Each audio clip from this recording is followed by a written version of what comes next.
বয়সটা শুনেন। আপনি রাস্তায় হাঁটছেন বানরের মূর্তি নিয়ে, বানরের সাথে আপনার কি সম্পর্ক? বানরের সাথে বাঙালি সংস্কৃতির কি সম্পর্ক? আমরা কি বানর থেকে আসছি?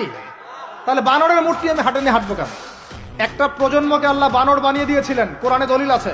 ওই যে শনিবারে যারা মাছ ধরতে নিষেধ করা হয়েছিল তারপরেও মাছ ধরেছে, আল্লাহ পাক বলছেন ওদেরকে বানর বানিয়ে দিয়েছে। আমরা কি সেই প্রজন্ম? তাহলে বানরের মূর্তি নিয়ে রাস্তায় হাঁটবো কেন? কেন আপনি পেঁচার সাথে আপনার কি সম্পর্ক? পেঁচা কি আমার ভাগ্যের প্রতীক? তো এখানে পেঁচার সাথে আপনার সংস্কৃতি কি সম্পর্ক? পেঁচা অমঙ্গলের লক্ষণ? এগুলো কি শুরু করেছি আমরা? এখন কথা হচ্ছে সংস্কৃতি যদি আপনি ভিতরে চোখ দিয়ে দেখেন, দেখবেন টপ টু বটম আপনি ইহুদি খ্রিস্টানদের সংস্কৃতি ফলো করছেন। আপনার খাওয়া, আপনার রুচি, আপনার অভ্যাস, আপনার পছন্দ, আপনার বিয়ের অনুষ্ঠান, আপনার জন্মদিন, আপনার মায়ের ওই কি বার্ষিকী, বাবা